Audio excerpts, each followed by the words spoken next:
we go again. Iran has nukes. Here we go again. And look at where we are. So now there's this memorandum of understanding that's going to be developed. It sounds like we're going to be using Iran's own money to go back in and develop infrastructure. So what I hear is that American companies are going to go into Iran, help rebuild, make a lot of profit, make a lot of revenue, but back here, Americans are selling plasma to buy dinner. And ultimately, you hit the tipping point is not, in my opinion, I think I share, a lot of people share this opinion. The tipping point is not whether or not we got close to the do it. The tipping point is if the American economy and the American citizen is a camel, how much weight can you put on the average American's back before his or her legs buckle and they go down to the ground? Ultimately, what are we doing this for? And, my grandfather was in the Army. My dad was in the Army. My nephew is down at Gitmo right now in the Army. Thanks for clarifying that. And when people say we need to put boots on the ground, I'm of the opinion, and this is not I'm of the opinion, if you truly believe this, and you know someone in your family is of fighting age, or you're of fighting age, if you feel this way, are you willing to pick up a rifle? Are you willing to drive your son or daughter down to the recruiting station and put a rifle in their hand? It's very easy to say we need to put people in harm's way when these people are numbers to you or faces on the screen, and lower socioeconomic backgrounds. And the reason many of them join the military is because of the benefits. You get the GI program, pay for your college tuition, all these other things. These people, they might be just names and statistics to many of us, to some of us. But to many of us like me, these are people that have names. These are people that, hey, I don't want to see, I'm just being candid, I don't want to see my nephew jump in to some foreign place and get his head blown off if our leadership can't tell us why this is happening and tell us what this is really for. It has been confusing from day one what the messaging is. And now again, it seems like the messaging is we had to go get the nukes. Well, what nukes? And well, wait a minute. Let's stop right there. Yeah. I was going to wait till you're finished, but now since you say that again, I want some clarification from you. Okay. Are you suggesting that the facts on the ground in Iraq and the facts on the ground in Iran vis-a-vis nuclear capabilities are analogous? No, not at all. Okay, I want you to make that clear if you don't mind, because I understand the collective memory argument, but I just want to be sure that we understand Daryl's position with regard to that. There were no, what do they call it, yellow cake? Yes, uranium. Precursors in Iraq, but there are enriched plutonium stockpiles in Iran. That is a fact, right? Yes. But being very specific, using your wording, right? There's a difference between saying Iran is enriching uranium to saying Iran has a nuclear weapon. At least I haven't heard anybody, at least not on this stage, say that, and I haven't heard anybody in politics, including people who I think are warmongers and who I find, frankly, some of their comments nauseating ever say that. I've never heard anybody say that. So then if I can have some latitude and just engage with you. If someone says we have to go get the nukes, what does it mean to you? I think when people are saying that, it's a shortcut to go getting the enriched uranium and destroying their abilities to create nuclear weapons. Okay, so you're an educated guy. If you said to you asked me so, what I yes, yes, that's how I see it, and I think that's how people I know see it. I know people who are not educated who see it that way. I don't think anybody is under the misconception that they have a nuclear bomb that's pointed at New York City right now, and that if we're not careful, they're going to set it off and, it's going to land on the damn parade tomorrow. Nobody is saying that. Well, the reason I would disagree with you, Gary, is because 2 months ago, when there was that alert that Iran had drones and they were sending drones to Florida, people were believing it. Iran's 8,000 miles away. The drone alert had to do with Cuba. It had nothing to do with Iran. And it is possible right now for Iran or almost any other country, I presume, who has the connections, they don't need the scientists to put together what they call, I don't like the terminology, but it's what it's called, a suitcase bomb, and place it in Times Square. They can do that right now. Yeah, we're talking about two different things. I'm trying to make is when you say that people don't hear words and assume something, I use the drone things just as an example of people hearing there are drones headed to Florida from 8,000 miles away. It's just amazing to me, really, how people have so little regard for the ability of our fellow Americans to comprehend what's going on. They may not agree with this attack on Iran. By the way, I think the body politic a year ago, almost now, after that tremendous attack on 3 nuclear facilities was, hooray, rah, rah. Yes. I didn't hear anybody say, why did we send them there to do that? I didn't hear that out of the mouth of anybody.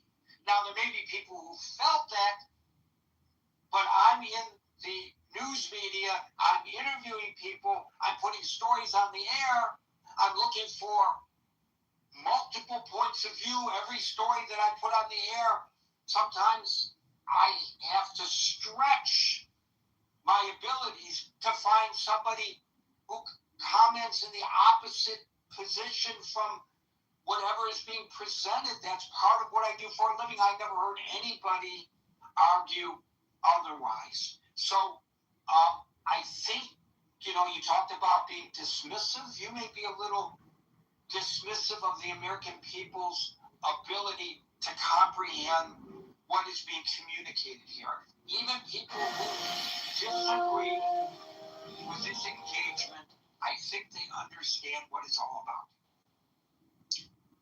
When I said dismissive, it was about the comment about that Americans are concerned about the price of gas. And I said that may be dismissive, but it's not untrue. It is true that they're concerned about things other than just the price of gas. But we are a headline society. Ever since Twitter came out with their original 90-character blogs, when even people who watch cable television, most of them, they have the sound down. They're looking at what we call in the business the lower thirds.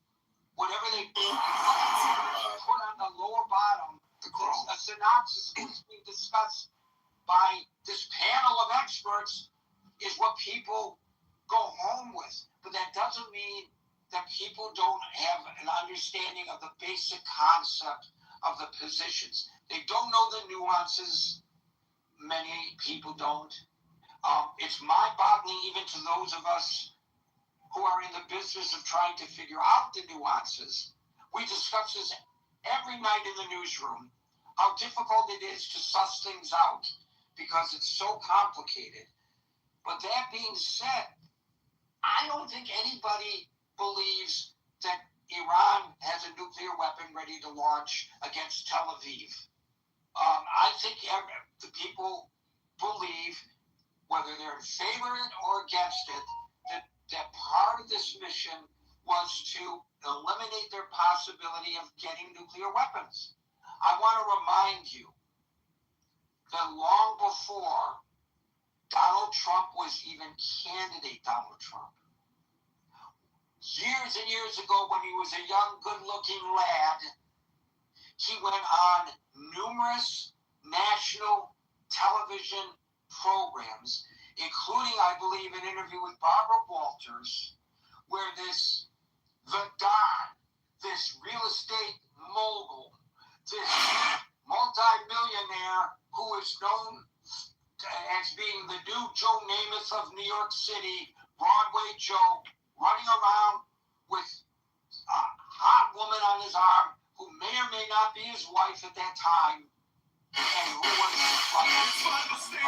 kind of like this interesting media celebrity who nobody took seriously when it came to politics, was going on national television saying, if I was president, I would make sure that Iran not obtain nuclear weapons.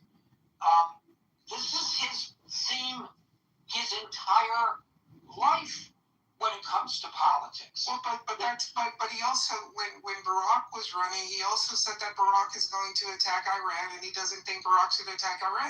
This is a guy who will say anything in the moment. I understand that, but this is something he has been consistent. If we know that he is consistent, if there's anything consistent about that, is that he's consistent. If we know this is the one thing he has been consistent, aside from his NATO issues, which he's been very consistent about, is Iran's nuclear capabilities. This nonsense, by the way, you didn't bring it up, that he's being controlled like a marionette by Bibi Netanyahu. This is something that he was saying long before he ever had any discussions with Bibi Netanyahu. He's been absolutely opposed, rightly or wrongly, and I think in this case rightly, to Iran getting nuclear weapons. There's nothing new about that. Yeah, that's because, but now it feels like something I'm saying is being conflated into something else. All I'm simply saying is, when we first go in, it's to prevent a nuke. Then it becomes within a few days, and again, the heart of what I'm trying to talk about is why seminal moment. That's the phrase you used. Thank you. I couldn't think of it. The reason I think we can't come to this seminal moment is because we can't have a cohesive message as to. We all agree with that. I said it. Scott said it. That's what I said. You said it. Anderson said it. Everybody agrees with that. Yes. The reason we can't have the seminal moment is because we can't get clear messaging. There is absolutely 100% agreement. We all agree about that. There's absolutely this theory out here that the only way to get what we wanted to get was to literally just collapse the country, to have a country that now looks like Libya, or a country that kind of looks like Syria. But now it's okay. We can't have any of all of these things. So let's just bring in big business. Let's just spend some money, and we'll get it all fixed. Body cam video and other materials from the fatal shooting of Chicago police officer Ella French. Shooting happened in August 2020. Private equity guy. I'm all for this, but I'm saying, as a society, it's not sustainable. Right. So let me modify your position and tell me if I got it right. Your position is this: that the real reason we went in there is to create business opportunities for Trump and or his cronies, and not really for the purposes stated, which kept getting changed. I'm somewhere along that path, Gary. But what I go back to, and I'll end it with here. we have to figure out a way to balance this out, because I'm going back. I'm just going to say again, Americans are selling blood to buy dinner. Right. And this is the not Americans sustainable. have always sold blood to buy dinner, but you're right. There's The no economy is in terrible shape. If you're going to judge by Wall Street, you have to also take a look at Main Street. We all know, those of us who don't have one penny other than maybe our 401s, but we don't have a penny that we are managing ourselves, that we are sitting there saying, buy, sell, buy, sell, sell. Those of us who don't have a penny in the stock market in that regard are aware of what we pay at the pump, are aware of what we pay at the grocery store, are aware of a decision that, maybe I'll do a staycation, are aware of a decision that maybe I'll drive and not fly, maybe I'll camp and not go to a hotel, etc., etc., etc. Maybe I won't go to the restaurant. I know restaurant owners who are really hurting. Not all of them, but it's a very, very competitive field now in general. And by the way, the fast food companies are doing very well. Thank you very much. Most of them. And the reason is, people would rather eat unhealthy for $1 than eat healthy for $20. Yes. I'm saying, and what I'm talking about is like a 10, 15-year trajectory. It's just not sustainable. And I'll wrap with that. But remember, the people who are interested in making money, the big time, to quote Mr. Sanders, Senator Sanders, the oligarchs, they don't care about that. I know. They don't care about that. Thank you, Daryl. Les, I'll get you in a second. Alan is now with us. Alan, followed by Len. Good afternoon, guys. Apologize, I got to start doing some paperwork. Hey, if you're doing business, I'm all for it. The little business guy. At 9:13 for $13. Second sale was a 5 minutes ago, 12:30. So no, it wasn't. I know in Texas you can't afford to turn off the air conditioning, but why don't you just turn the lights off and sit there in the dark? That might be you can turn then you don't have to run as much air conditioning. Well, in this program, you can't show the camera. I could show you half of the light at the shop is, I'm sitting by the TV, the sound, and I'm watching the soccer anyway. But this is all bad. Hey, last night, by the way, 1 o'clock in the morning, my buddies and I, we walk over to Carvel for a little break because it was past midnight, so then it was Tuesday, Wednesday, and Wednesday is Sunday at Carvel, so you get 2 for 1. So every Tuesday at work, which is now Wednesday, becomes Sunday, and we get our Carvel. A group of people walk in wearing Algerian jerseys, and they got the Algerian flag wrapped around their shoulders and everything, and they walk in and go, "Oh, Messi fans, huh?" Massive children came out. Oh my God! My friends thought I was going to get my ass kicked. I thought it was fun. Did you guys know the Iranian player, after the goal, he made his hand like a shotgun and was shooting the ground? They dismissed his visa. He cannot come back to U.S. Oh, for God's sake! Listen, you and I are in accord that we hate this regime in Iran. You've been with me for over 20 years now, more than 25 years, 26 years now. Alan has been with me on this program on a different, obviously, platform because Clubhouse wasn't around, but then we moved to Clubhouse. And so we've been in accord when it comes to Iran. This regime is bad. But when it comes to the sports, let them come and play. No, I don't have no problem. Why are we harassing that team? Why are we telling them that they have to stay in Tijuana? You know what? They probably got a better deal going back to Tijuana because they're right next to a whorehouse. Well, you saw my posting, right? They are next to the whorehouse, and they're not going to get that privilege in Iran for how all them life. This is a lifetime opportunity for us. That's right. But that's not the case. The thing is, Iranian doesn't like this team is because this team it's nothing other than a child of revolution. Okay, but it doesn't matter. If you feel that way, that's what they are. Beat them on the pitch, but don't. Well, that's what they do. You saw. I don't know if you saw it or not. Right. I mean, I don't think the United States government should be harassing them. That's what I'm saying. No, I know. With the same respect, they are our visitors, and they should be treated with the same Iranian, they doing the greatest job to boo him in the field. Right, and that's different. That's individuals. And that's it. But I'm just saying, the United States should sit back. We are a host country, and we should be treating every country that's invited, including a referee who says despicable things in his because I like to. Sometimes I have to push your button and then I love the way you get excited and then hit the nail harder on the coffin. But that's, the whole thing is, it's every day past this deal went in. I believe in, the thing I read yesterday. President Trump told Iranian,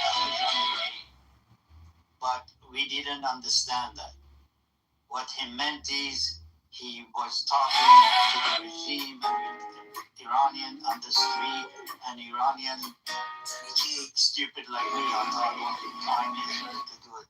But the thing is, I still don't understand it, and it doesn't, I just don't understand. But majority of the people, they have a knowledge, they think the war, it was just as bad as the war with Iraq. I wasn't agree with Iraq. The war with Iraq was, as the Daryl says, they said bomb, he's got a nuclear bomb, he's got bomb. But the thing was, he was a courageous George Bush son took because of his father. And then he went in and he did, and most Iranian, they were disagree with it. We didn't want this war started because Saddam Hussein was counterattack on this regime.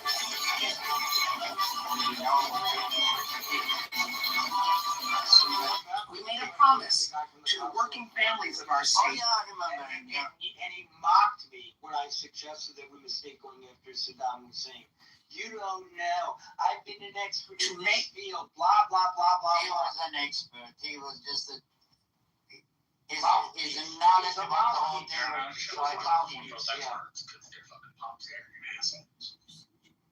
Exactly. You said it. But that's how it was. But this time, no element was there. But when I wasn't sure, when Mr. Trump says ceasefire in January 17 and 18, and that screwed up everything. And I'm sure, Daryl says, Marshall says many times, we need to look at our benefit. We need to look at, our security, and that's the bottom line is. And there is nothing in it, and I'm afraid we have enemy within, and hopefully we come safe. I don't have no choice. I don't have no alternative except ask God every single day to keep us safe and keep us alive, I guess. Back to you. Thank you, Alan. We'll go to Les, followed by the other Helen. Well, first of all, in terms of it being ridiculous not to not to go to war because they don't have uranium stock, they don't have armed right to second for 5 minutes from now. That's because we tried that with North Korea, and they just played us for time.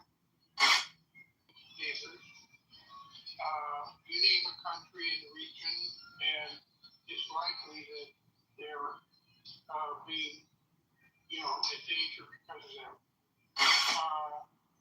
And so I disagree that we didn't have a reason to go in there.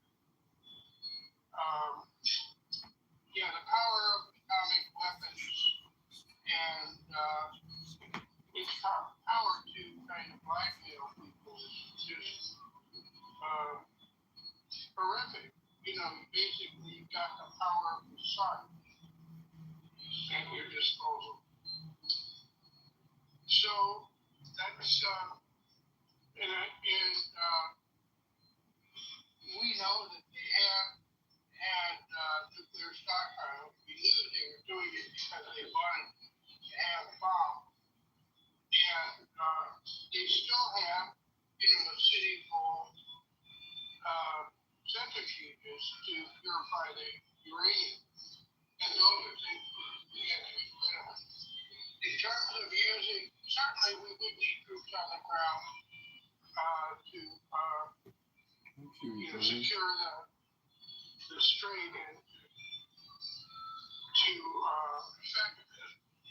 And I simply understand that that's asking a lot. People, ground wars in Asia are horrific. But one more thing I was thinking about, Darren. Let me think for a second.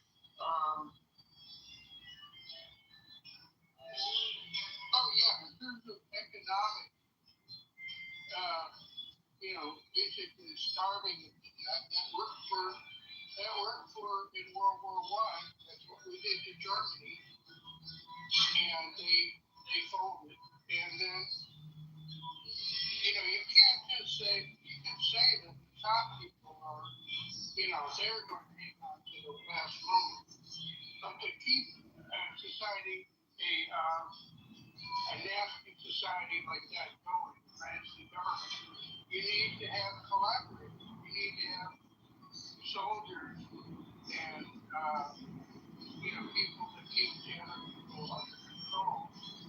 And that takes money, and if they are starving, and they know there's an alternative, sanctions are starvation, etc., is a way of getting people to fold. When I say starvation, I don't think we should be, trying to hurt civilians. I think we should be trying to keep them from basically paying their collaborators. Thank you. Thank you, Les. I have breaking news, and I don't know exactly what this means beyond what I'm going to tell you. Breaking news, Trump officially signs the Iran agreement. I don't know where he was when he signed it. Was he in France before he went on to Air Force One? It was digital, Derek. No, the digital signing was earlier. I just got a notification of digital signing. So there's been a second digital signing? I think you're getting a report of the same thing. I mean, it's very confusing. But anyway, I thought there was a digital signing over the weekend. No, I just got a notification of digital signing just now, right around the time that you announced it, maybe like half an hour before. And now he signed it again. And I don't know whether that means Vance goes to Switzerland on Friday or not. Who knows what the hell's going on? This is what I was saying earlier, how have a little faith, a little understanding of what people in these newsrooms are going through. I'm telling you, honest to God, literally, even on the overnight shift, I could put a story in brand new in my hourly rundown and change it before the anchor gets to it to read it because something has happened on the ground or something the president said that changes what we just put into the show. It's mind-boggling what's going on right now with regard to the news. We don't even know what we're reporting. I mean, we're reporting the facts, but we can't even take the time to put it into context. It's very, very difficult. Well, Gary, to be honest with you, to achieve what they want to do is to keep me and you and everybody else on the stage of confusion. Isn't there a song about that? Thank you, Alan. Thanks for your interjection there, Norm. Thank you, Les, for your input. We'll now go to the other Alan, followed by the aforementioned Norm. So, Gary, I hate to add more complexity to this, but I already got a headache, Alan. I already got a headache. Be gentle. The other day, after I was on, one of your people on stage made a big deal about getting rid of all of the nukes. And I was quite frustrated because that's a terrible oversimplification. And I kind of align myself with what Daryl was saying, but I would like to add a caveat, which is, as I understand the JCPOA, it allowed Iran to have nuclear material for medical purposes, for potentially nuclear power. I think that when we say all nukes are bad, them having all nukes are bad, we are really putting them into the primary. It's like saying all sugar is bad. No, refined white sugar may be bad for us, but a human can't survive without natural forms of sugar. So it is incredibly stupid to oversimplify the issue of nukes. And so I wish that in your media situation specifically, when you talk about the nukes, we should go back to this part of the JCPOA that allowed them to have it for modern purposes such as power and medicine. Thank you. And to the question of what do people think when they say they don't have the right to have nukes, I think anybody suggests that they shouldn't have it for power or medicinal reasons. Oh, I disagree with you, because I think the guy who was on after me the other day used the word nukes and did not suggesting that when somebody says Iran shouldn't have nukes, I have to ask each caller what they mean by that specifically. I think everybody recognizes what people mean by that. Well, I'm not so sure. Maybe you don't have to always do that, but maybe you should say, what about for nuclear power or for medicine? Because I think a lot of these people don't think about that. I don't think they don't think about it because that's not what they're thinking about when they say that they ought not to have nukes. But they're not suggesting that that people who have cancer ought not to get radiation treatment in Iran. I'm not sure that I agree with you.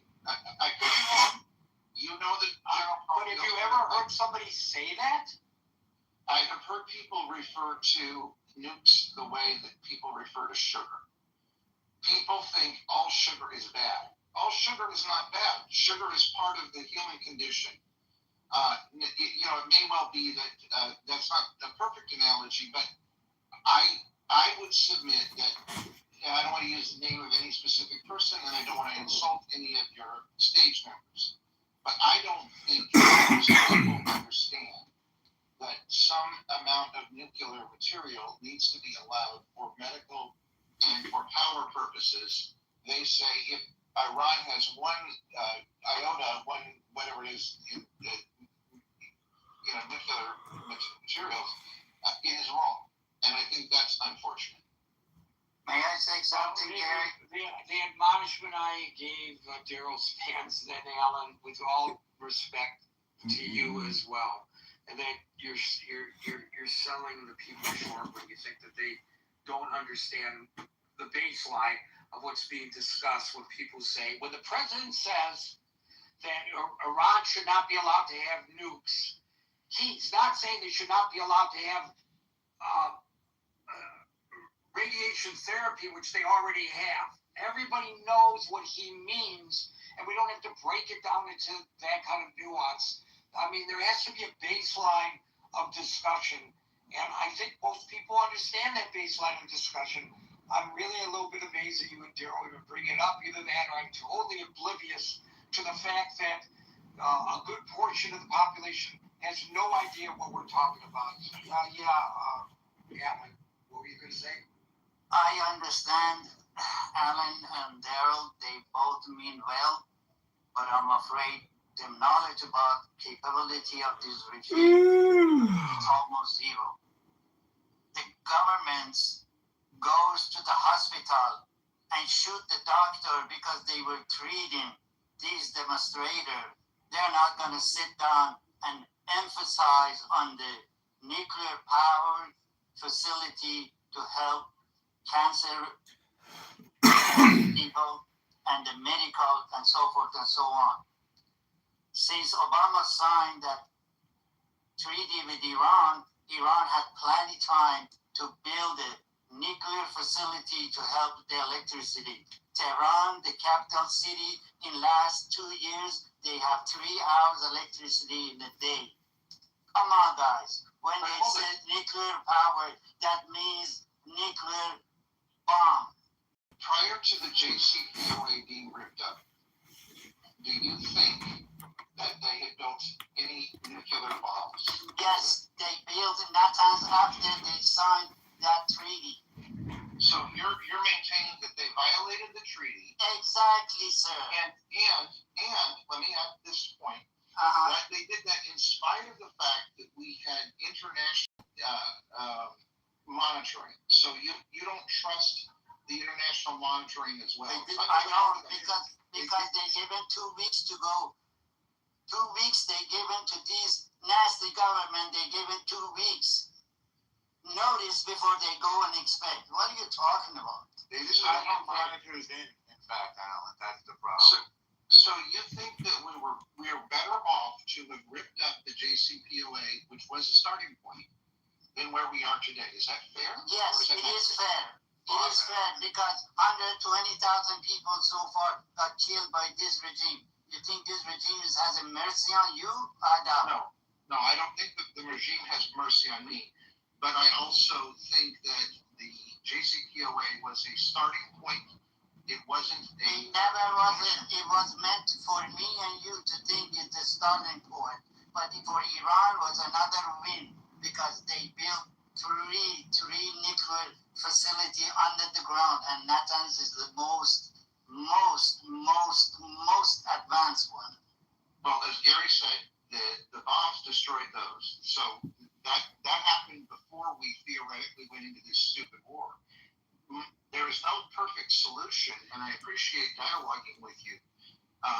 But, Iran is not going to give up everything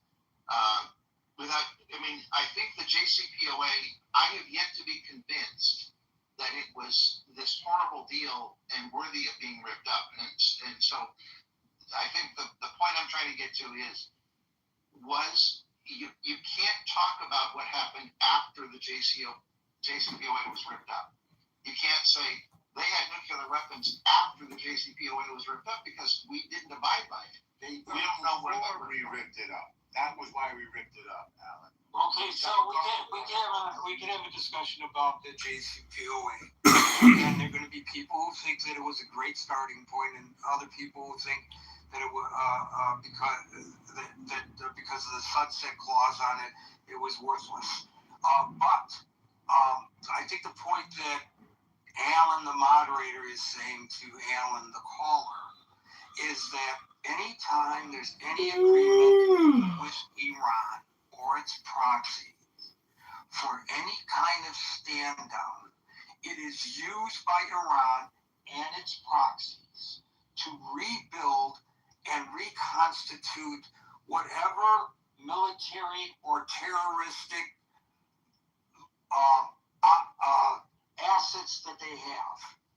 And so I think you can argue, even if one were to agree with Alan, the caller's point, that the JCPOA, as the president at the time Obama said, or as he says in retrospect, we got to where we got without entering a war, and now we're back to having to enter a war to get back to where we got with the JCPOA. There may be some validity to that argument, but the fact still remains that Iran cannot be trusted to abide by any agreement that is reached. And there is intel today to suggest that even if they say, sure, come in and take the nuclear dust, which they haven't even gotten to that point, there are other facilities in that vast mountainous range that have yet to be detected that are already in operation enriching uranium. That is the issue, I think, that Alan, the moderator, is trying to allude to. So, Alan, the caller, hold on a second. Alan, the moderator, tell me if that's a concise recitation of the position you're trying to make. Exactly. You said it a lot better than I do because your ability to speak is 100% more than me. But I'll go with Alan, our spokesman did a minute ago. I understand his point, but we are not dealing with the legitimate government. We're not dealing with the government. There is a shredded truth to them. They are bound to get us any way they want. That's in them book. Yes, And but go ahead. I'm sorry. I think I was cut off. no, it's okay. Back to you, sir. I was going to say, if you believe that, and I believe that too. I shouldn't say if you believe that. I said let's assume what you said is true. It seems like the current agreement, the proposed agreement, is even worse because we spent all of this money back in 2014 or 2012, whenever we did the JCPOA. We spent all of these millions and millions and billions of suitcases of dollars, and now we're going to spend them all over again and give them even more resources. So even if I accept your point, which I do, how are we better off with this current agreement than we were with the JCPOA? I never said we are better off. We are 10 times worse, sir. Did you hear what I said? When President Trump says to Iranian help is on the way, he meant help to the regime. But we as an Iranian, I as an Iranian born, an American citizen, didn't understand. 80 million Iranian, they did not understand. He meant he was talking to regime. They thought they talking to them. 120,000 people dead. It is not the number they can forget. They're not giving up. That's the main thing is they are not giving up. They're saying it every day. They say we go on the street, we die, but we will not. I heard you say that, but I still maintain that if the JCPOA was not perfect, nobody is arguing that. But there is a tendency people who are Trump lovers to draw in very straight black and white lines, and unfortunately this is a complex situation, and I appreciate you acknowledging that we're worse off with the agreement now than we were before the JCPOA, so thank you. Thank you both, and to Alan, the moderator, if you think my English is good, wait till you hear my Farsi. Just kidding. El Normal, followed by Brian.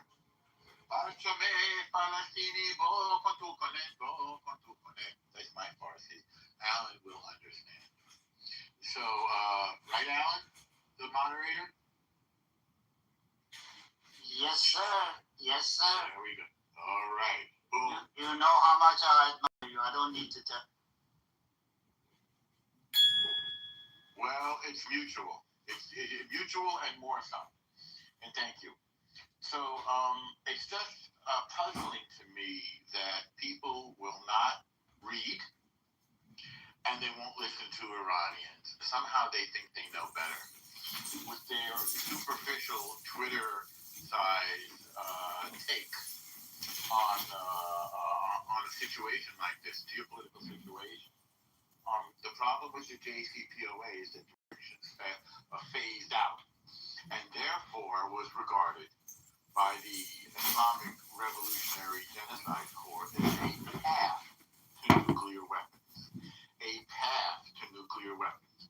It would have sunset by now, of course, last October, I believe, 2025, and so we would have been in infinitely worse situation had we not torn it up in 2018 after we discovered the secret nuclear weapons program of Iran.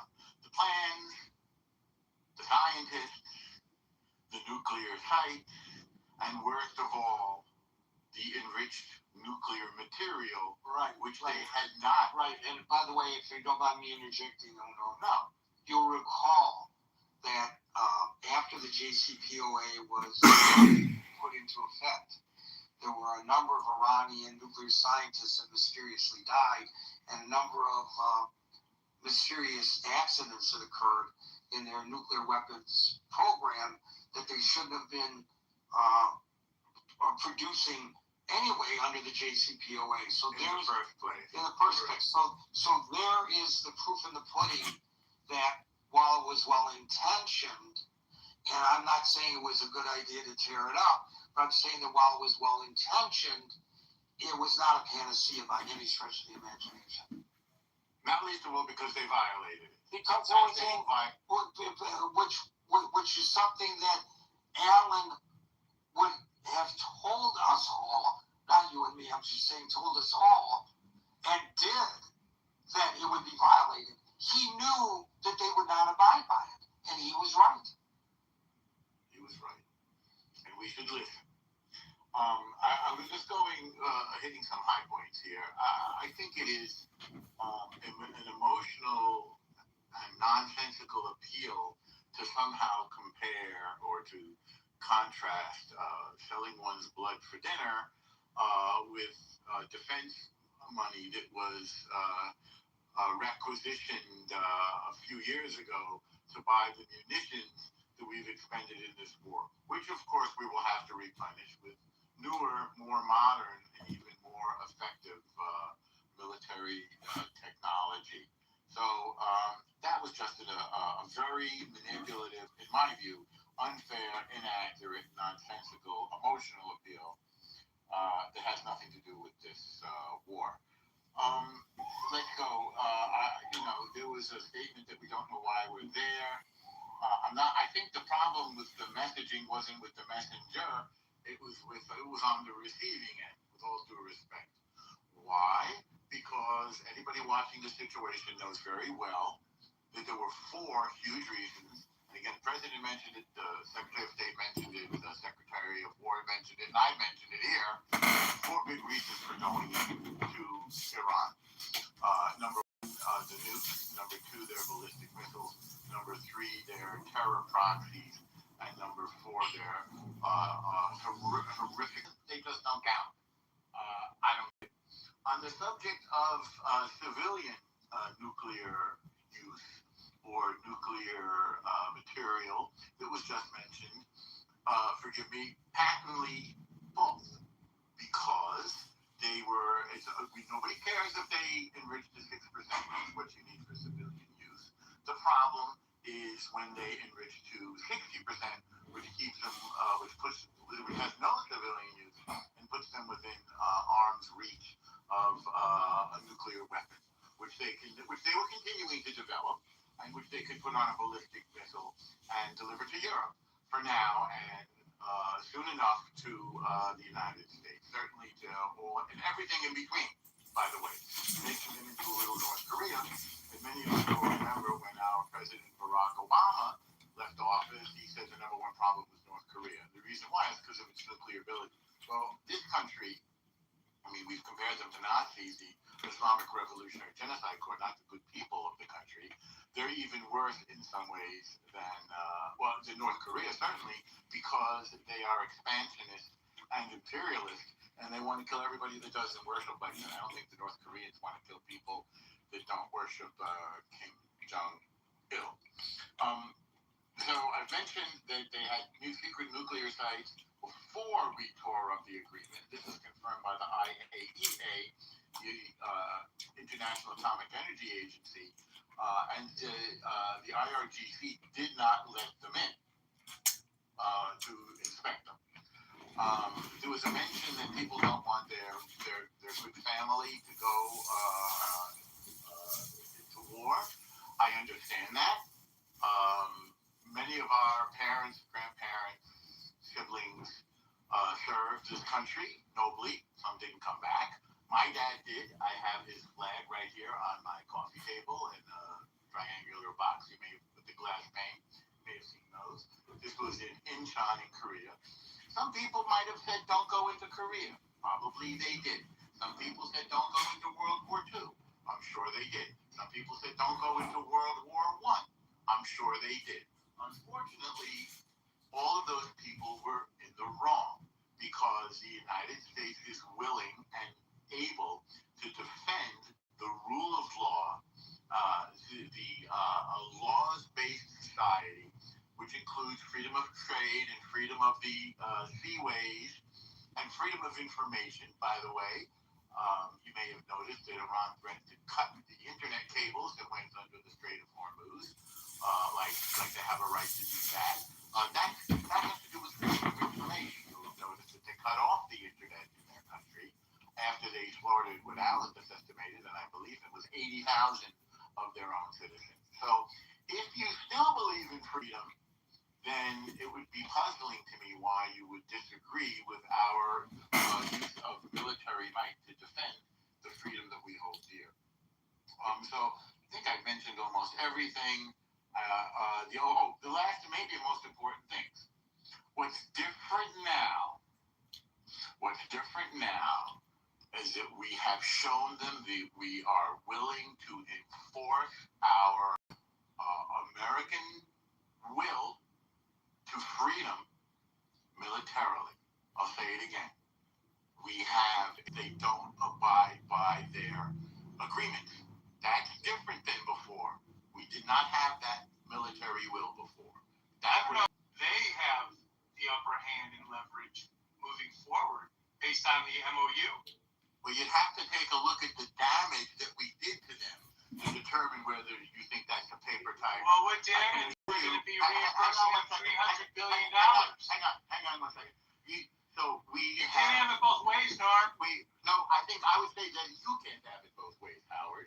We have shown them the extent of damage that we are willing to inflict on them, and we have shown them that as pirates, they are not going to hold the world hostage and somehow enjoy freedom of movement. So we are willing to suffocate them and blockade them, and we're willing to smash them militarily. They cannot sustain that. We can. That's the difference. Yeah, but we elected to not sustain it, and we're giving them new life. I don't know if we're giving them new life. We're resuscitating the regime. Wait, Norm, let me talk.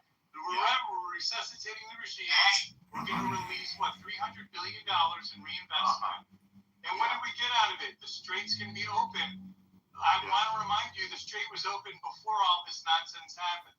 Irrelevant. The fact that they're irrelevant. That's the whole purpose. What do you mean irrelevant? Completely irrelevant. No. I totally disagree, Norm. Norm, who you crapping? I'm not crapping anybody. So again, the goal of the war was to degrade them militarily. That will not be reversed. To destroy their nuclear capability. That will not be reversed. Destroy their missile hardware creation and factories and facilities. That's not going the other way. To cut them off from their proxies like Hezbollah. That will not be reversed. How are they cutting them off from their proxies? By destroying them economically, by blockading them. But the article that started all this in the Jerusalem Post says that the blockade was effectively destroying them economically and should not be lifted, and that this is a mistake because they will be able to recover economically. So if they recover economically and at least $300 billion is pumped into their economy, I don't know where it's supposedly coming from. The president says it's not coming from us. The president says it's not coming from the Gulf states, but it's there in the agreement, and that's just one segment of the agreement. Another aspect of the agreement is the release of their funds that have been held by us. So what do you mean they won't have the economic wherewithal to fund Hezbollah and Hamas in the future? Well, I don't know how far in the future you want to go, but they have estimated economically there isn't any disagreement about that. They're suffocating. And I think the president went into this agreement for two reasons. Number one, because to avoid a vacuum created by no government in apparently, again, this is not my call, that the Iranian people were not yet ready or able to take charge, and they wanted to avoid civil war. That would be one. And number two would be to get the stock market, to get the price of oil back down, to get inflation back down going into November, which, I think all of us were upset about the effect of the blockade, not that it's regime change. And apparently that's a little bit tricky. Now, I respect Captain Anson on his view, but this wasn't only a military operation, it was also diplomatic. Norm, you've argued on this stage before. Regime change happened in the beginning. Now you're saying there wasn't regime change? I'm confused. Well, when regime, I don't know if you want to dispute what I said, or you want to agree with me. No, I'm confused. Please clarify.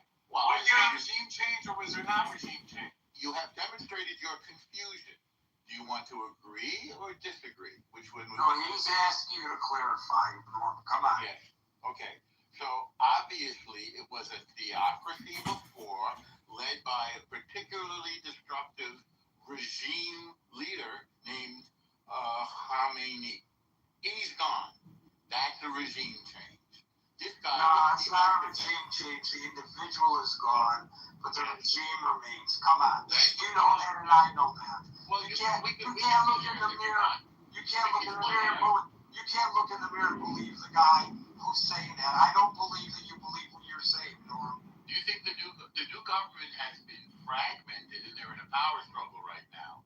What existed before no longer existed. We've decapitated about 3 levels down. Time will tell whether that is an accurate assessment. But the wacko Khamenei son is now ostensibly in charge if he's alive. We don't even know, so we can't say definitive. This is not what a regime change is. A regime change would be in no longer being the Islamic Republic of Iran, but the Democratic Republic of Iran. That would be a regime change. That would be desirable, certainly. But we're not there yet. Well, I agree with you there. I agree with you there, but to say that it's a regime change is really a stretch. This is Madison Avenue-esque.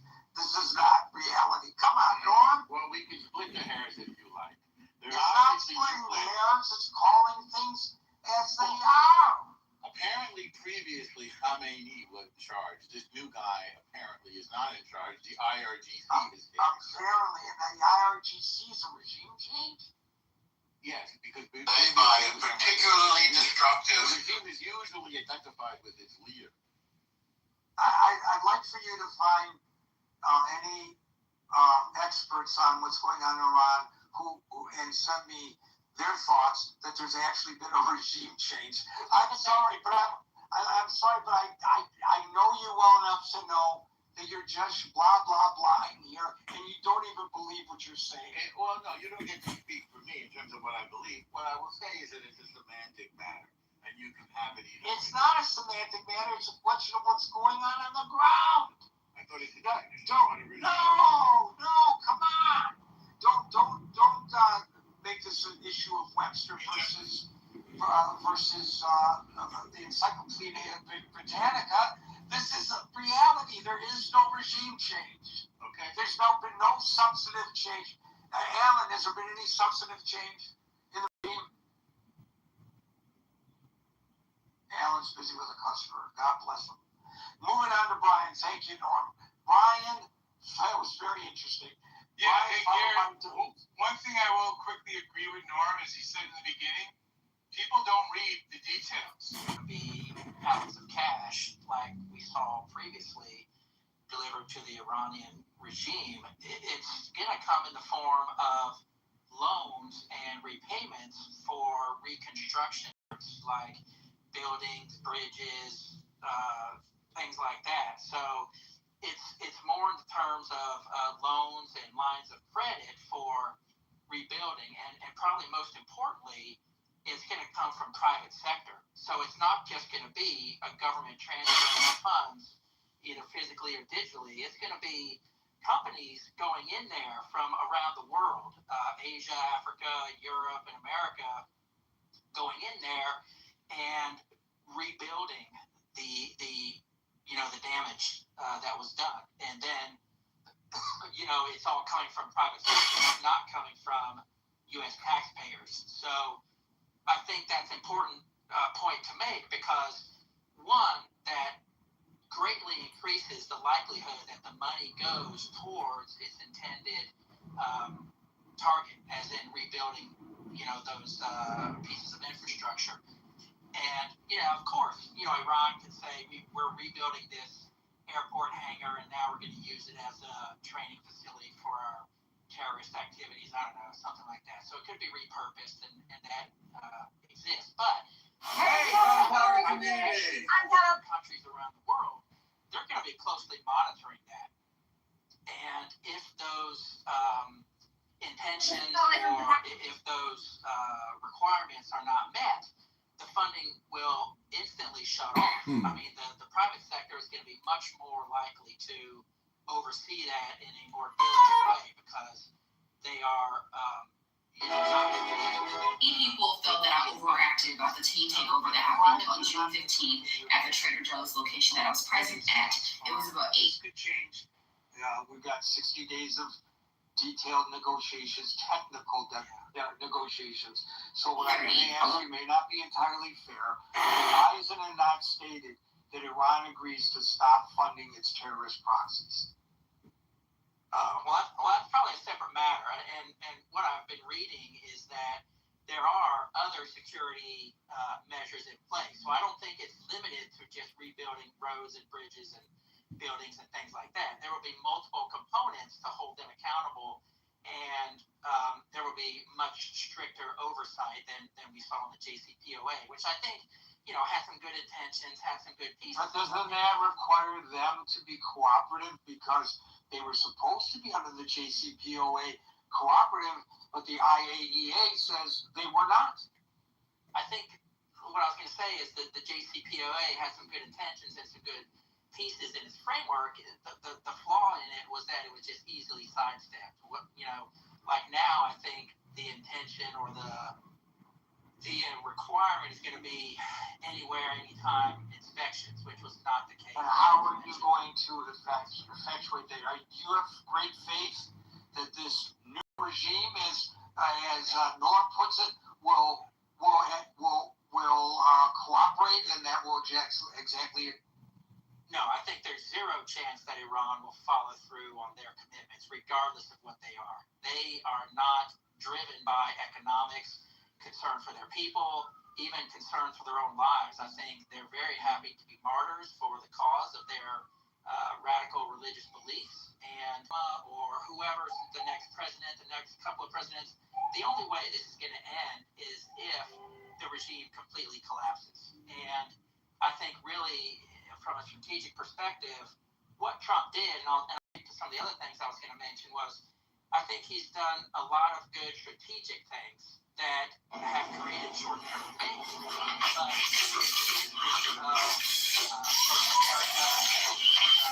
the international community have created some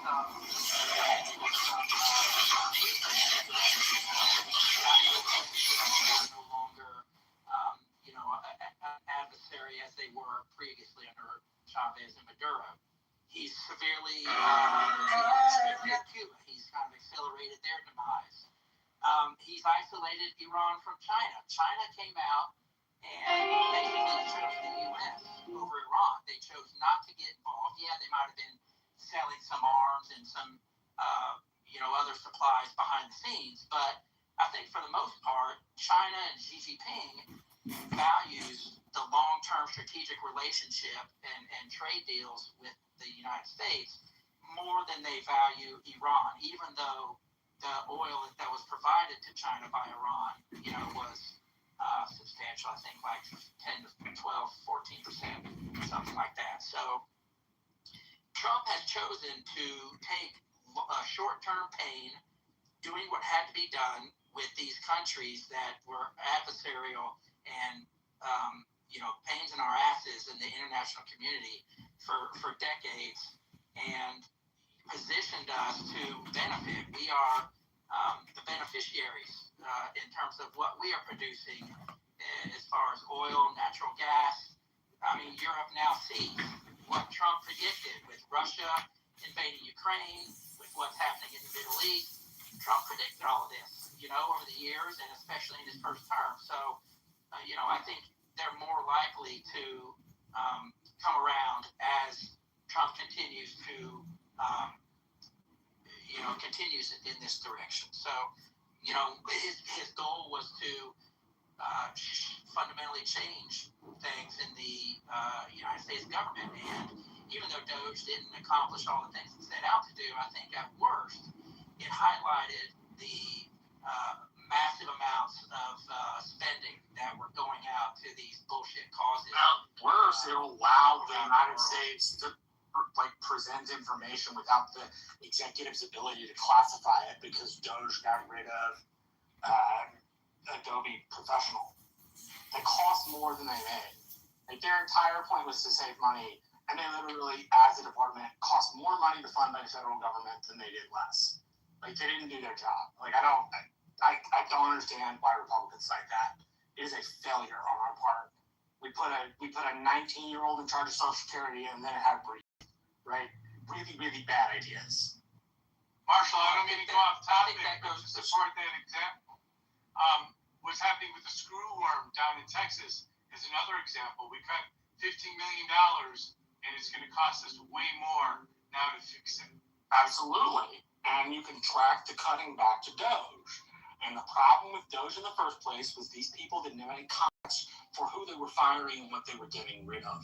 Not to mention the fact that they fired thousands of people that then had to be rehired, given back pay, and some sort of legal compensation because the federal government wrongly let them go. Right? They were not worth it. And I don't, I'm a Republican, but I don't understand the praising of Doge in any way, shape, or form. They were worthless. They were beyond worthless. Well, I think the counter argument to that is that Trump is shifting the center of gravity away from the government. He's pushing more of the economy into the private sector and taking it out of the hands of the public sector. It's messy, and there are Republicans and Democrats who are fighting him because of the nature of political. Brian, it's not just messy; it's utterly unprofessional. The way this was done by them is not a show of professionalism. I wouldn't hire these people in private life to do my. I wouldn't hire these people in private life to do my taxes. Okay. They acted like they knew what they were doing. They cut thousands of people using this rip and tear model, which they then had to rehire. That's not doing a good professional job. That's doing a lazy job and calling it good.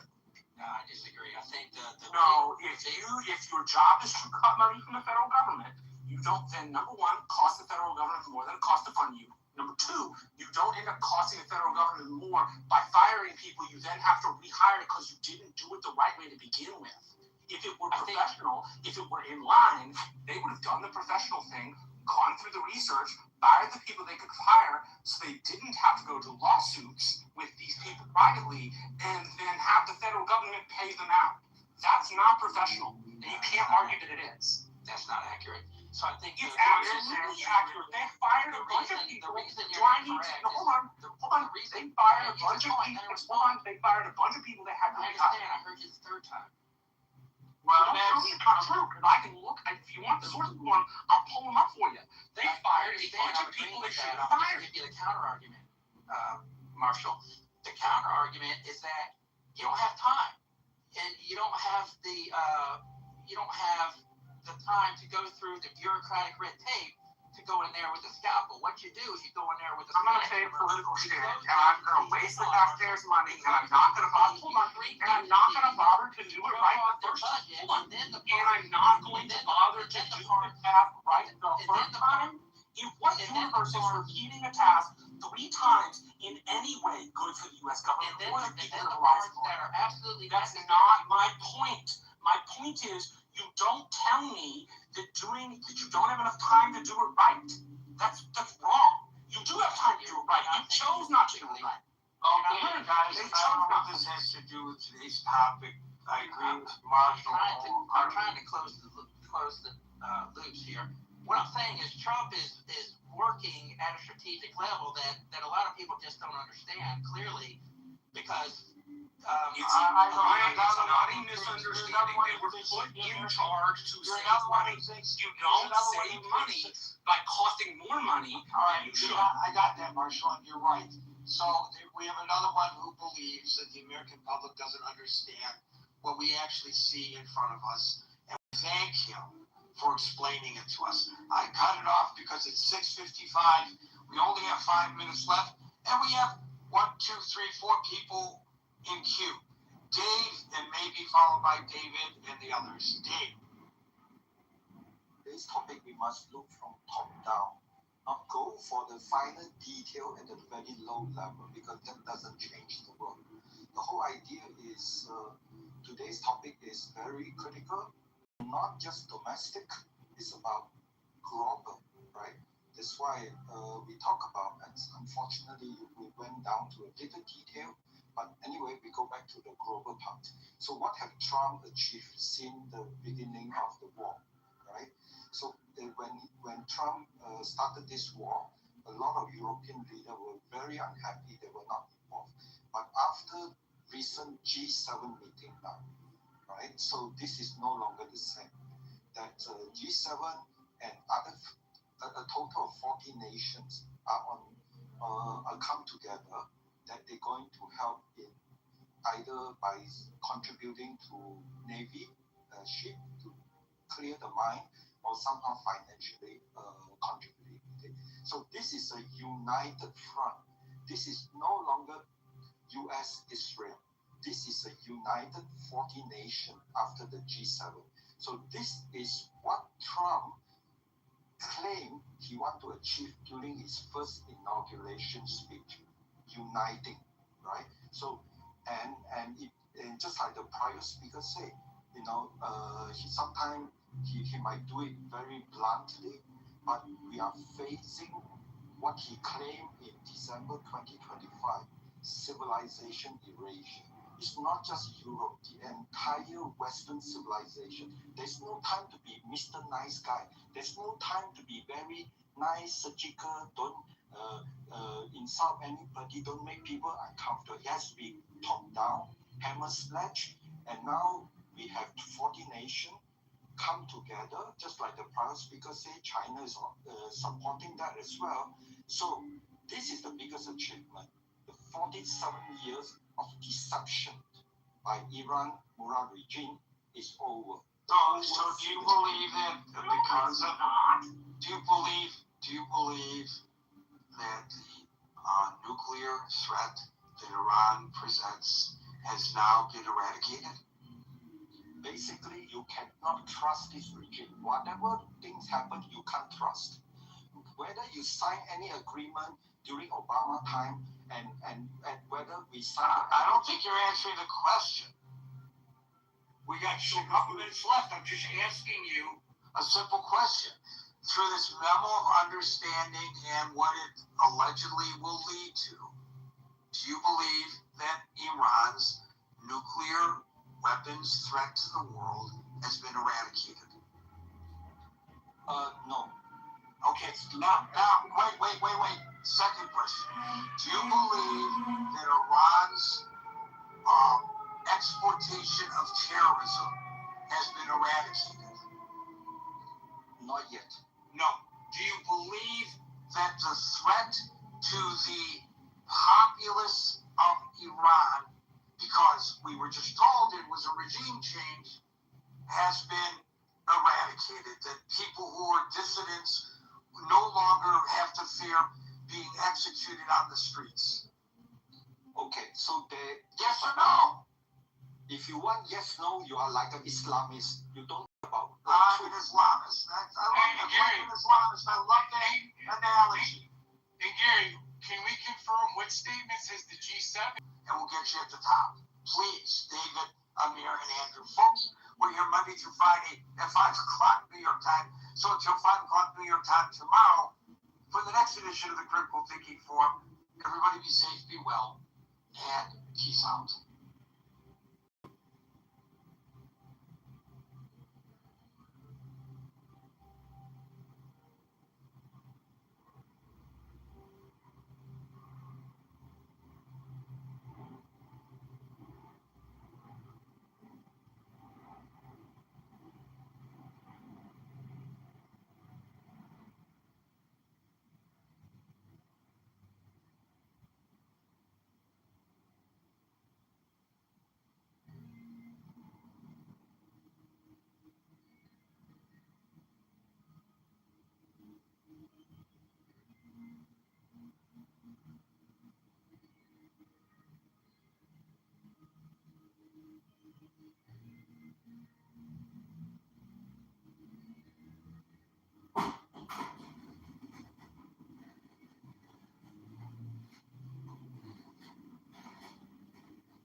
You weren't intended to.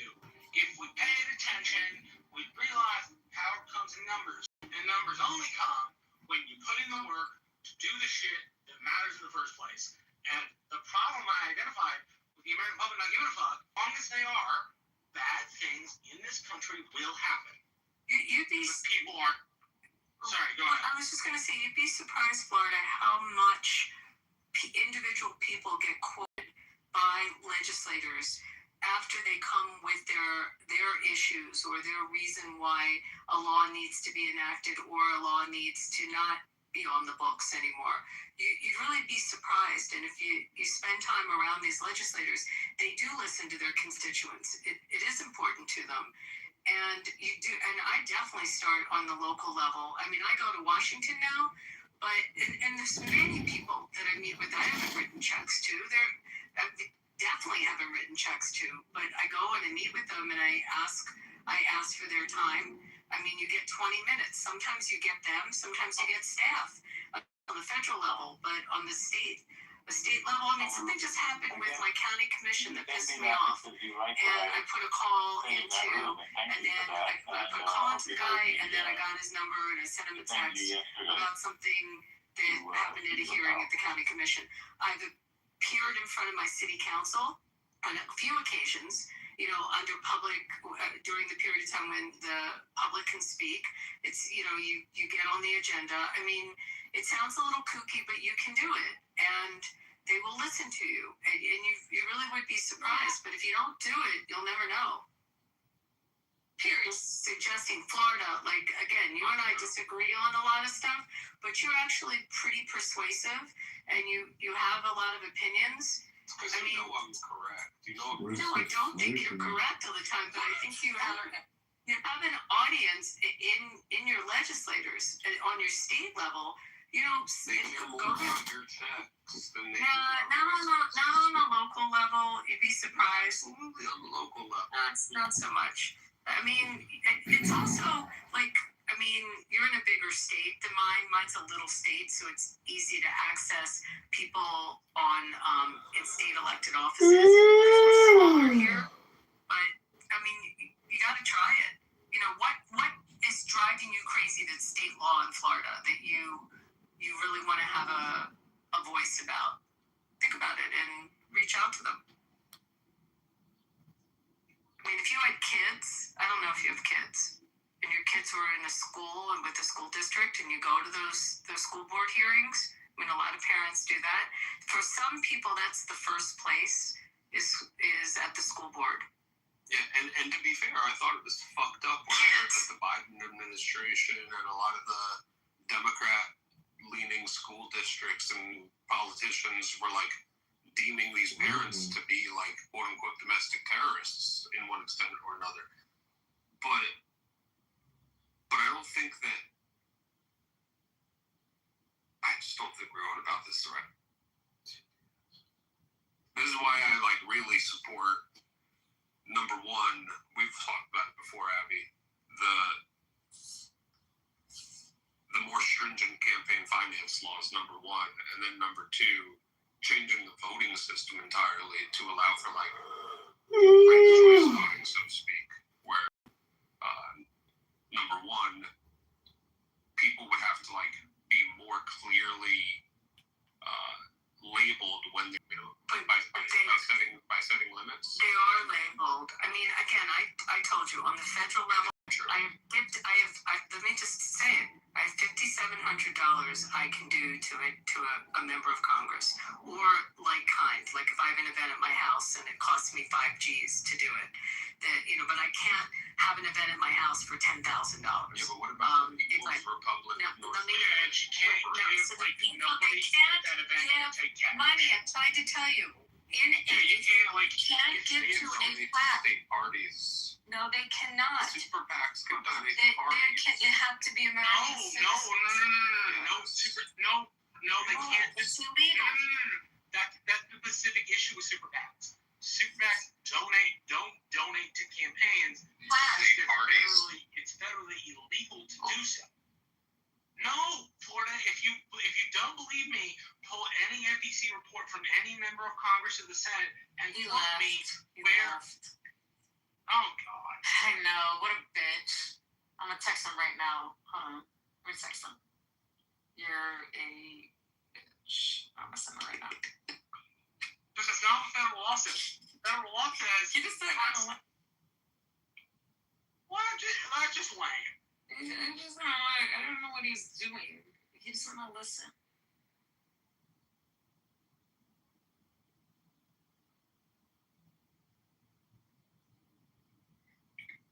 Anyways, what else is going on? I got nothing.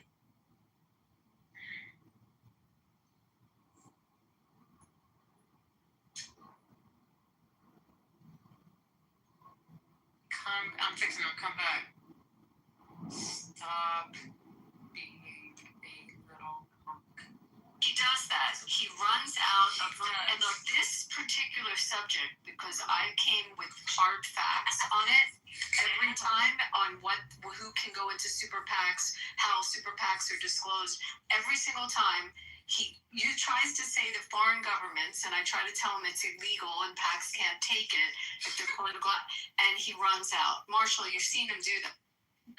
It's annoying. But that's just not what it says. Like, look at a campaign finance report. Right? This is the proof that people are like, they can go to FBC and pick out any campaign finance report from any member of Congress or senator in the country, from any political action group, from any coalition committee, and they don't. Because they're too fucking lazy to do anything about their fucking beliefs. It infuriates me. It's about him on this subject. He will go running every time.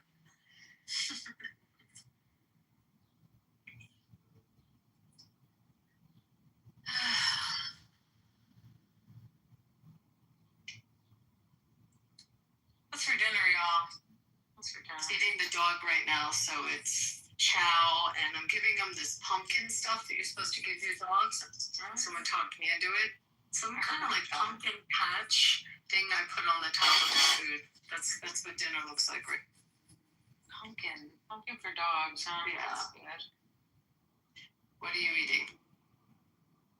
I had a little bit of Spanish food earlier. Had a little bit of an octopus, which was good. It was a nice little, like a reduction. It was really nice. But I'm making some chicken breast, chicken thighs, bone in, skin on, salt and peppered and buttered, putting it in the oven on the broiler. You know how it is, one of those. I was in a room earlier and they were talking about how to make a steak like a steakhouse. Why my steaks at home never taste like Fleming's or a steakhouse.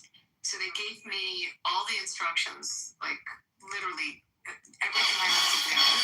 I mean, that's the process. You have to use a cast iron skillet, which I never knew. I always put it on the grill, which is wrong.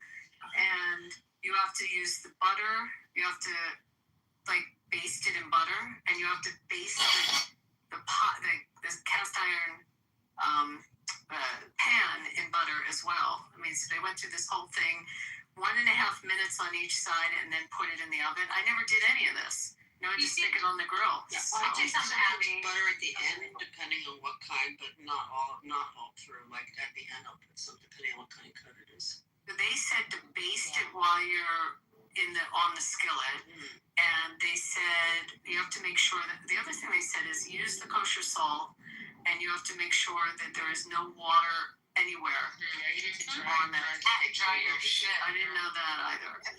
You gotta pat dry that motherfucker, but I do not. My steaks, maybe like I don't eat steak. I cook usually for my man, so we get a ribeye, maybe about like an 1.25 inches to 1.1 inches, you know, that area of thickness. A cute marbleization, but I literally put on a cast iron skillet, sear it. I sear it like hot sear. You gotta hear that shit, and then I lower the heat. I cover it. And then I raise the heat, I flip it, sear it. I cover it and I lower the heat. I don't have to put it in the oven. I don't have to do that extra step. Yeah, lower the heat just a bit, cover it with the lid. I mean, I'm so lazy. I have a big grill in my backyard, you know? So I just like delicious though. What? Yeah, but it's not the same. It never tastes like a steakhouse, right? So you're trying to replicate. You know, there's one video that was done by, what's his name, Gordon Ramsay, that cooks a perfect steak on a grill. You should check it out. Let me find it for you. And you're not supposed to put the sauce on until after, right? So no marinating. No, actually, I think there's no marination. There's no marination. There's no marinating. There's no sauce. There's no nothing like that. It's just salt, pepper, butter. Apparently, you know what I'm saying? They said seasoning I put on top of it too. You do put steak seasoning on? So she said rosemary and I forget what the other spice was, and garlic, I guess, in the butter when you're basting it. What kind of, you put like stuff you buy that says steak seasoning? Yeah, it's Mrs. Dash steak seasoning. Yeah. Oh, I found the one that's on a cast iron skillet with Gordon Ramsay. Let me put that in the chat. This is the one that I learned off of, and every time someone talks about how do you make a steak, people even talk about this video. I'll put it in the chat. Y'all check it out. It was done about, 18 years ago. It was posted 18 years ago. Wow, it doesn't change, man. Doesn't change. Hey, Bryson. Smooth beer. Everyone drives us here. Let's get it started. Is that how did the game go yesterday? It's fun always. Yeah, it keeps iterating, keeps getting better. I want to tell you about a small victory I had, or a small defeat, depending on how you look at it. my friend told me a while ago, and I've taken this to my heart, that if you go more than 2 days without going to the gym, you're in a rut. So I'm trying to stay consistent, and it's been a few days, so I feel like I'm in a rut, and then I was like, all right, I'm going to force myself. I'm going to the gym. And then I get to the gym, and they have a sign on the door that says, we're installing new equipment located tomorrow. So I'm moving around my notes. They don't train. You don't need a gym to work out. They don't train. That's true. You can do calisthenics at home. Stop playing. Yeah, Right. You're absolutely right. It's a rice, and don't do that to yourself. I don't even want to say I've got one in my house and I never use it. I'm just saying. Yes, I use it. I use the Pilates reformer. That's it. One of my friends has one of those mirrors. You know what I'm talking about? The mirrors that like reflect on you and shit. Oh, what's that called? That just stupid. the magic, like that mirror. I can't. Yes. It's called. I don't know what it's called. It talks to you, right? It talks to you. Yes. It checks your posture and everything. Like you're off to the left. Please censor yourself. Like shit like that. Like what the fuck? I've got some crazy stuff in my gym. I have one of those shake machines. You know the vibrators. Yeah, it's the power plate. It's called. Not on the ground. And I don't use. I mean, yeah. Serendipity just. Hands behind back. What's up? When she talks to us, she told about fun. Just get you a bag, put 35 pounds in it, and just walk. Use those two to get them on the ground. Take a couple of gallons of water, put it on a string, throw it over your shoulder, and go for a walk. I could be like those Southeast Asian women and just have a gallon of water on my head. Exactly. Do you know what the temperature is outside if I want to go walking right now? It's probably 106, 105. It's 72 degrees. Yeah, I can't go walking. 62. You gotta do this in the morning, like 4 a.m. Yeah, this is like a morning or a late evening jog, like a 7 to 9 p.m. We may get down to 100 if I'm lucky. But where are you, Arizona? No, I'm in Nevada. It's hot. I think about the outcome. Hey, as I said, man, you just gotta do it really early in the morning. And then I'm sure Ella. I have a dog. I mean, that's fun. Consider just waking up at 3 in the morning to go walk? No, I haven't, but my dog does consider that when he's. Think about the outcome. And then I'm sure Ella friends should proceed differently. In the right direction here. So waking up early is not that bad, man. So I need opinion of something. So You can't expect I had a broken sprinkler that I can't fix, and it was right near the house, the back of the house. And the guy's like, I saw termites in there. You should have somebody look at it. I was like, okay. So I had somebody come out, and I was back there with him, and he showed me. He goes, it could be a termite, but it also could be a flying ant. I really couldn't tell, but he's like, I mean, if you want to be safe, you get treatment, but I don't want to say.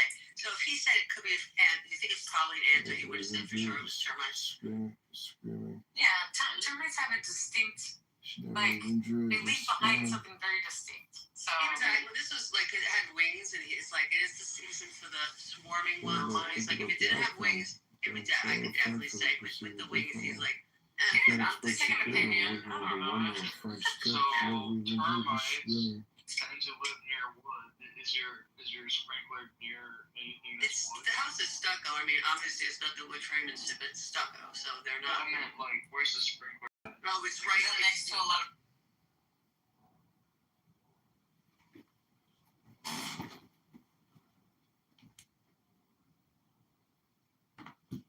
No, I can't come back with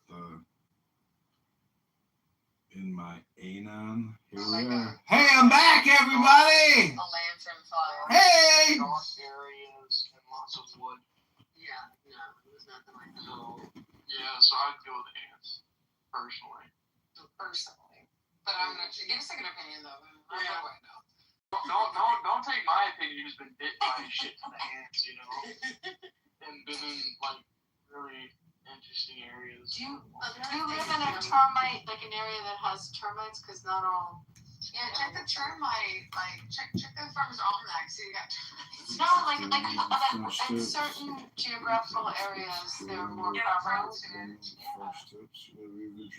He's also treated subterraneanly in 2018, and the guy who sprinkled said that's for the last 10 years. He said more like 7 years. So I'm thinking, but yeah, if I can get somebody else to do it for you, then I'll have to come. She's so nice and pleasant. I have a fucking house. I need to go back to living in it. You know what's weird? When I was doing work back east, like anytime I'd represent someone with a house purchase, like in Jersey or PA, like you always had to have termite addendums and termite, like, always part of agreements, and all kinds of warranties on termite inspection. You had to have the termite inspection. You had asbestos and termite. Here, in this climate, we don't have termite issues. You don't have the termite addendums. It's just weird. So that's why you have to check if they're prevalent where you are.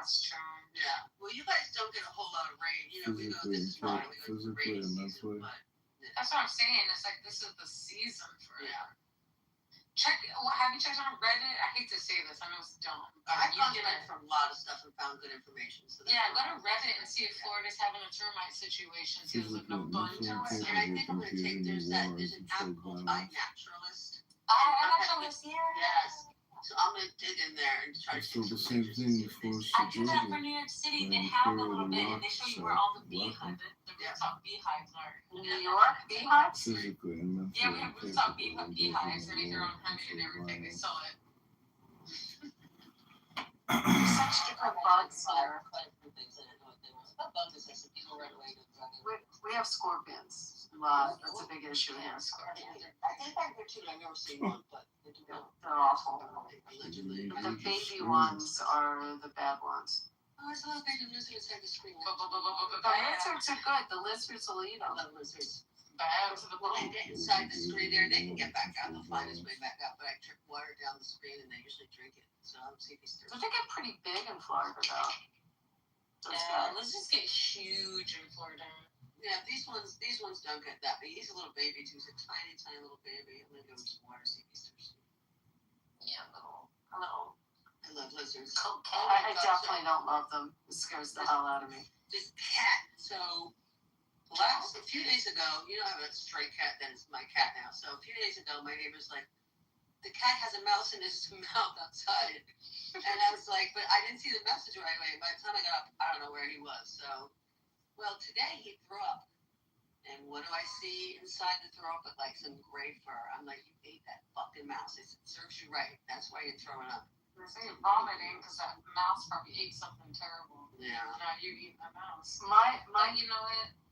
I think it's this nice little gift that they try to bring you, and you weren't there for it. They're so proud. They're so proud. My dog brought a full bunny and got a bunny. But the bunny, there was no blood. The bunny's eyes were wide open. The bunny had, so was it a gentle gnaw? Well, no, the bunny had a heart attack. The bunnies, bunnies die of heart attacks. Like a shock. Get anxiety, right? Right, anxiety. So I didn't believe my dog. He's a chihuahua. Never killed anything. Nothing. This cat he's brought mice before. It's been a while. So I thought he had stopped, but apparently he didn't find it. I feel bad because my Chinese You support abortions, you support legal innovators, you hate Trump. Why vote for you? Just 2 weeks before the holidays last year, the Department of Education abruptly discontinued 2 vital federal grants sustaining. Used to kill squirrels, and I'd walk out of the Hello? high school and see a decapitated squirrel. Oh no! That's probably deserved it. I actually hate squirrels. I love squirrels. I'm now Illinois. I've never seen this. Well, this bird outside is big. That bird. So, Alan, do you have squirrels where you are? I have no squirrels where I am. We have black squirrels. Do you have squirrels? This was back in Boston, right? Yeah. But you don't have them now. Do you have Boston? He's from Boston. Do you have squirrels where you are now? In California, yeah. How did they get to California? They got across the country, but they bypassed Nevada. It's too hot. They're like, fuck they went along with Lewis and Clark. That's what happened. I just can't remember. They had a little backpack and they said, "Fuck it, let's go right past this." There's a clear joke in there somewhere. Shut your ass up. Ain't no joke better than the ones we told. Oh, I'm sorry. Yes, only part of this lizard. I always do. You're very nice. And that drink, and there was one that last year that was here for like a weekend when I dripped the water, he would go right into it. Oh yeah, you're not trying to kill me. Nobody's get stuck in the spider web back here, bro. There's a squirrel. Huh? There's a squirrel here with a purple tail that's trying to kill me. Oh, he's not trying to kill you? Yes, he's trying to kill me. Stop that. Every fucking time I try to walk by it, I know the purple tail every fucking time. It runs past me to the purple, like, it's always in front of, like, a step. It runs in front of me in front of a step. And so I'm like, double my steps, bro. It's trying to kill me. Just checking. I don't like squirrels. Zero. Fucking can't stand this squirrel. Start saying nice things about squirrels. It's because I live in the neighborhood. It's these fucking gay ass girls. You're a gay squirrel. They hate me because I'm straight. They call me fish and they fucking distort me. 2020, Merrill. They're gay and they call you a fish? Yes. Some of them are trans, I think. The purple one's gotta be trans. Yeah, you know, that is the first time in 40 years that I've heard, that was a term I heard back east, that gay men refer to women as fish. I've never heard it repeated till now. Nah, it's coming back, baby. I just know it's alive and well. Be nice to the gay girl. I'm trying to be, but it wants me dead. Wants me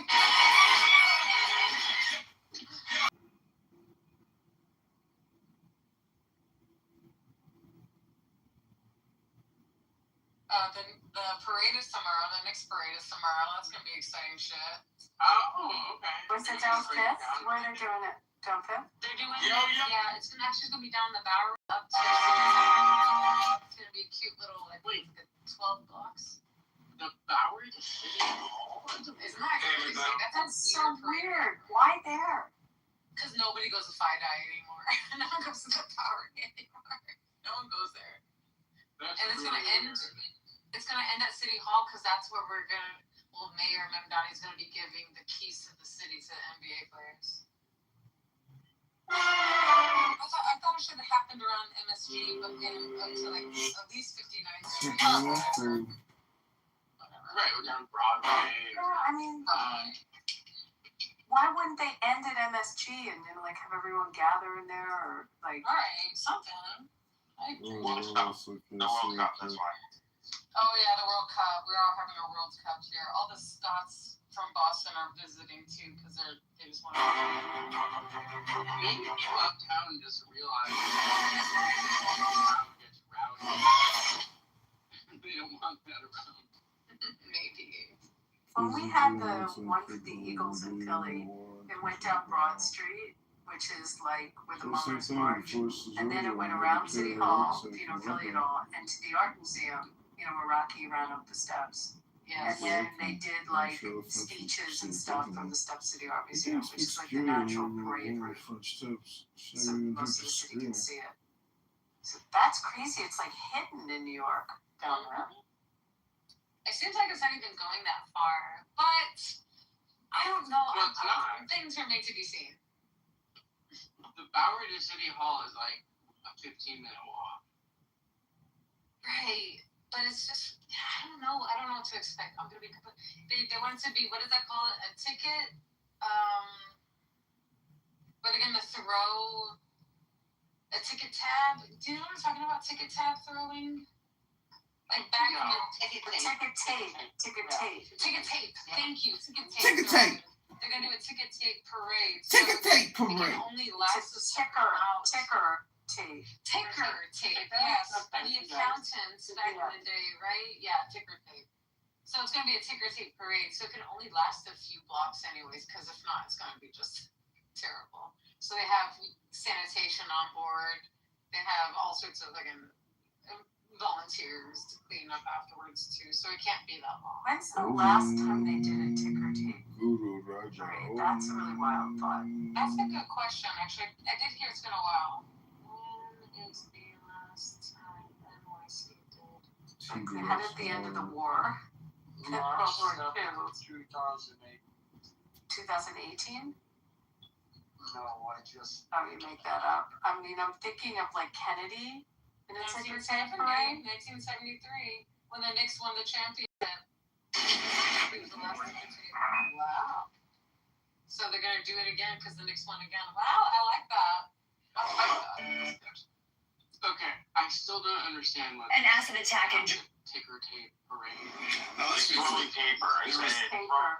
It's So back in the day when accountants used to do No budget. a lot of small receipts that didn't mean anything, at the end of during a parade, since accountants were usually in these really tall buildings, they would throw what they would have out the window for celebration. That became like a thing called ticker tape parade. That's kind of close. I mean, I just gave you the gist of it. I'm not gonna go into a long ass thing either. Ticker tape is what they used to have. As they had when you had the stock market, everybody had a ticker machine, and the ticker machine would run out a tape and would have all of the stocks on it. That's how they got the stock reports before we had the internets. And they had a lot of paper around, and they had all those torn up ticker tapes, and they'd throw them out the window. Which is a elongated way to say what I just said. Yeah. No, it's not, Vero. You're being. Yes, it is. The only difference with stockbrokers and accountants. That's the only difference between what do they tend to have those parades near Wall Street? Thank you. Context of why it makes sense. Well, I gave you the gist of it. He just said the same thing I said, but a little more, a little more accurate, like it was from the stock market, not from detailed. I was still accurate. Keep telling yourself that. I mean, I'm still accurate. She painted the picture. There's extra tape that they throw out the windows. Thank you. Yeah. That's it. And there's not extra tape accountants. What do you mean it didn't make sense? Wouldn't those parades have been down in the financial district and the Wall Street area, based on what if it came out of the stock tickers, and not uptown? Just saying. But a lot of people have right, but traditionally, but definitely Wall Street would have more. Parade was for the dedication of the Statue of Liberty. So where did that happen? Okay, that would have been down in the financial area. There you go. Well, Battery Park. Yeah. Why do I kind of remember one? Did they do one for astronauts or something in New York, not non-sports? Yeah, when the first two astronauts went up and landed safely, I think they had one.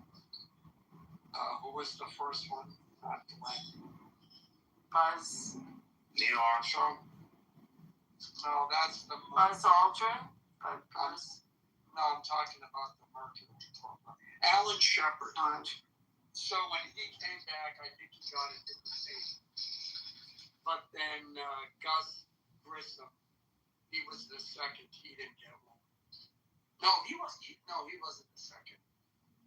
I forget. But by the time he came back, there were no. Derisive. Is Smithers on The Simpsons your favorite character? I asked that for no particular reason. Do you remember Smithers when Lisa was helping Smithers with something on his computer, and then Lisa opened his computer, and the first image that pops up is an image of Mr. Burns dancing, and it says, "Hey Smithers, you really turned me on." Oh yeah. Or he has the fantasy that Mr. Burns is Marilyn Monroe singing "Have happy birthday to you.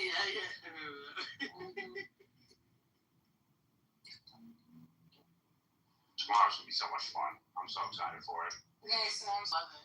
No, it wasn't at all. I mean, it wasn't in every part of the city, but it certainly wasn't some parts of the city. No, Yeah, that's with any city that wins a championship. Right? It's just. I was in Times Square. It really wasn't. It really wasn't what y'all thought it was. Yeah, it was. For all the videos that we saw fake? Is that They're just you think like they're fake videos? I was there, bro. Like, and the next morning there were farmers markets. Is it possible I don't know. it just like didn't happen in front of your exact field of vision? Sure, but Shit happens everywhere. Like when a team wins a Okay, well now you're saying three different things. No, I didn't say nothing I can't happened. please you here. I'm sorry, I can't please you. I mean, multiple things can be true at once. Yes, most of the city, people were It just wasn't, peaceful and there wasn't but what I say destruction is at all. true. It wasn't the riot that people are making out to be. There's nothing wrong with what I said. You're a stickler, dude. You must be. No, why are you sticking on me right now, bro? Like everything. What are you gonna say? It was reasonably peaceful.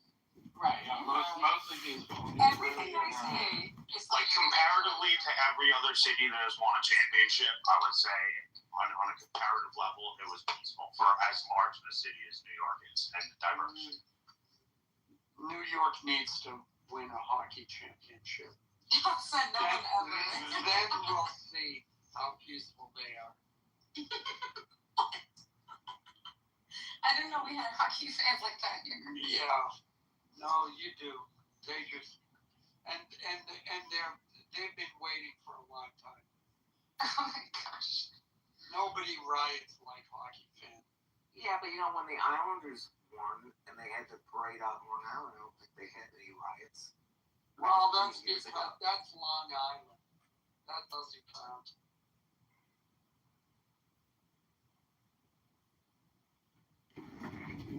I have no basis for that statement, that it felt reasonable in the moment.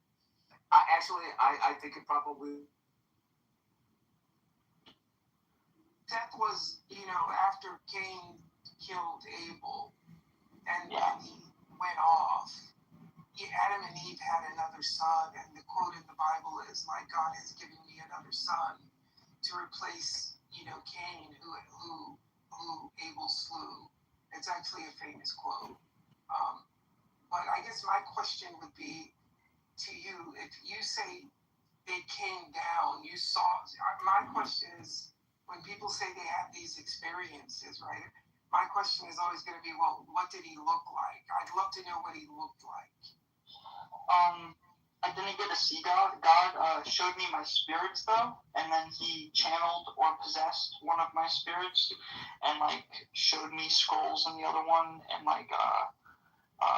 had me tell him how many fingers he was holding up, and then I went and talked to angels, and that was probably the most surreal experience. That definitely made me believe in the whole experience, because the way the angels were speaking was profound and unexplainable. Okay, so my thing is, words mean things. So when you say it was profound but unexplainable, so I guess the question I was going to ask you is, can you remember what they said? But since you're saying it's unexplainable, then you probably don't even remember what they told you. Would that be right? They just told me my entire life, and they basically told me I was going to live thousands of years.